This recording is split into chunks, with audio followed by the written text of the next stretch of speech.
गुरु ब्रह्मा गुरु विष्णु गुरुदेवो महेश्वरा गुरु साक्षात परब्रह्म तस्मै श्री गुरुवे नमः। गुरु की महिमा की अगर हम बात करें तो गुरु की महिमा सबसे अधिक है।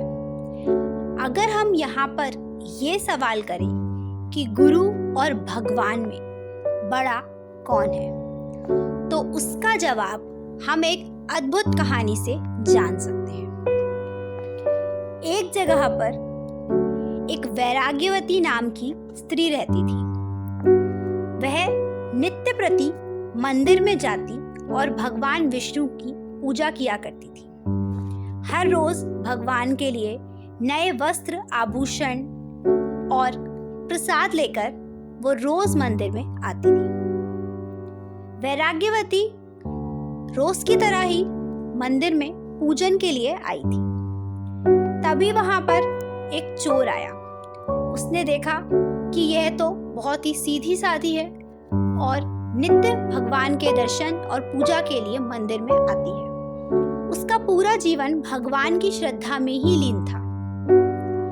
चोर ने यह देखा और साधु का रूप धारण कर लिया। साधु बनकर वो वैराग्यवती के पास गया और उसने वैराग्यवती से कहा कि क्या हमें पीने के लिए थोड़ा जल मिल सकता है। वैराग्यवती ने तुरंत सोचा कि आज साधु आए हैं, जरूर कुछ आशीर्वाद देंगे। वैराग्यवती तुरंत गई और पानी लेकर आ गई। लेकिन यहाँ पर चोर ने कहा कि आपसे पानी लेने से पहले हम आपसे एक प्रश्न पूछना चाहते हैं। क्या आपने गुरु दीक्षा ली है? अगर नहीं तो हम आपके हाथ से जल ग्रहण नहीं कर सकते। वैराग्यवती ने कहा कि नहीं, मैंने कोई गुरु दीक्षा नहीं ली है, मैं तो सिर्फ भगवान की पूजा में ही लीन रहती हूँ। चोर ने कहा कि फिर हम आपके हाथ से जल नहीं ले सकते, लेकिन मैं आपको गुरु दीक्षा दे सकता हूँ। वैराग्यवती तुरंत मान गई। उन्होंने कहा ठीक है, मैं आपसे गुरु दीक्षा जरूर लूंगी। अब गुरु दीक्षा लेने के लिए चोर वैराग्यवती को जंगल में ले गया। वहां जंगल में ले जाने से पहले चोर ने कहा कि तुम्हारे पास जितने भी महंगे से महंगे सबसे अच्छे वस्त्र और आभूषण हैं, सब अपने साथ ले लो। वैराग्यवती मान गई। वैराग्यवती ने अपने सारे वस्त्र, आभूषण, पैसे सब कुछ ले लिए। चोर ने जंगल में ले जाकर वैराग्यवती को एक पेड़ से बांध दिया और कहा कि देखो, एक सप्ताह के बाद मैं आऊंगा और तुम्हें यहाँ से खोल दूंगा। तब तक तुम्हें खुलना नहीं है, ऐसे ही बंधे रहना है। वैराग्यवती मान गई और चोर सारे वस्त्र और आभूषण लेकर चला गया।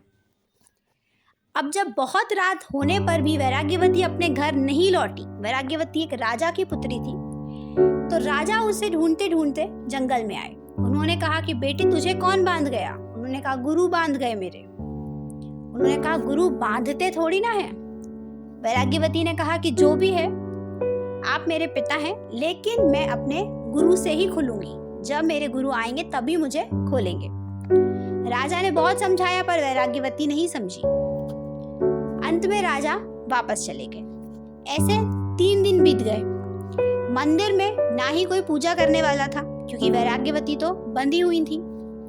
जब भगवान विष्णु ने देखा कि 3 दिन हो गए और उनकी पूजा के लिए कोई नहीं आया, तो उन्होंने नारद जी को बुलाया। नारद जी से कहा कि जाके देखो वैराग्यवती कहाँ है, जो हर रोज पूजा के लिए आती थी पर आज नहीं आई।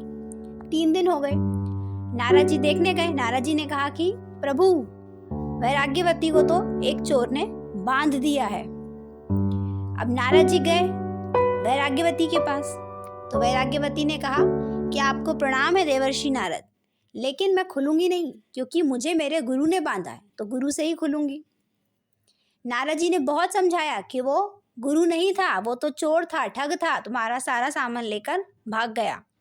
लेकिन वैराग्यवती नहीं मानी, क्योंकि उन्होंने उस चोर को ही अपना गुरु माना था। नारद जी वापस चले गए भगवान विष्णु के पास। वहां जाकर उन्होंने कहा कि प्रभु आप ही जाइए, वैराग्यवती तो अब सिर्फ अपने गुरु से ही खुलेंगी। अब भगवान विष्णु आए। उन्होंने कहा कि वैराग्यवती वो चोर था, कोई तुम्हारा गुरु नहीं था, वो एक ठग था। बहुत समझाया भगवान ने। तो वैराग्यवती ने भगवान विष्णु को प्रणाम किया और कहा कि प्रभु, वो चोर था चाहे गुरु था, लेकिन इससे महान और क्या होगा कि 3 दिन में मुझे भगवान के दर्शन करा दिए। लेकिन मैं आपसे खुलूंगी नहीं, क्योंकि मैं तो मेरे गुरु से ही खुलूंगी, मेरे गुरु मुझे बांध कर गए हैं। ये सुनकर भगवान विष्णु ने कहा नारद जी से कि जाओ, जाकर उसे ढूंढ कर लाओ, कहाँ है। तो देखा तो वो हमेशा की तरह कहीं ना कहीं चोरी कर रहा था। देवर्षि नारद को देखकर वो घबरा गया। उसने कहा प्रणाम।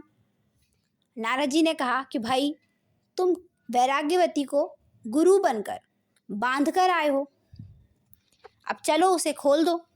तो चोर डरता हुआ गया। वहाँ भगवान विष्णु भी थे। भगवान विष्णु को प्रणाम किया और वैराग्यवती को चोर ने खोल दिया। अब जो वैराग्यवती ने कहा वो बहुत ही प्रशंसनीय था। वैराग्यवती ने कहा, गुरु गोविंद दो खड़े, काके लागू पाओ, बलिहारी गुरु आप पे, जो गोविंद दिए मिलाए।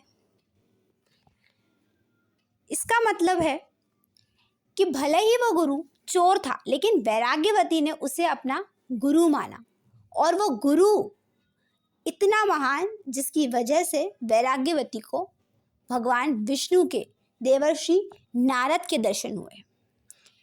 ऐसे गुरु की महिमा है। तो हमेशा हमें किसी ना किसी को अपना गुरु ज़रूर बनाना चाहिए, जिस पर हम पूर्णतः विश्वास करें और जिसके पद चिन्हों पर हम आगे बढ़ सकें। जैसे एकलव्य ने द्रोणाचार्य को अपना गुरु माना था। भले ही द्रोणाचार्य ने एकलव्य को अपना शिष्य ना माना हो, लेकिन फिर भी एकलव्य ने सिर्फ उनकी प्रतिमा रखकर प्रयास किया और वो सफल भी हुए। तो यही है गुरु की महिमा। इस तरह से वैराग्यवती ने ये बताया कि गुरु का हमारे जीवन में क्या महत्व है। यह कहानी हमें ये शिक्षा देती है कि हमारे जीवन में एक गुरु का होना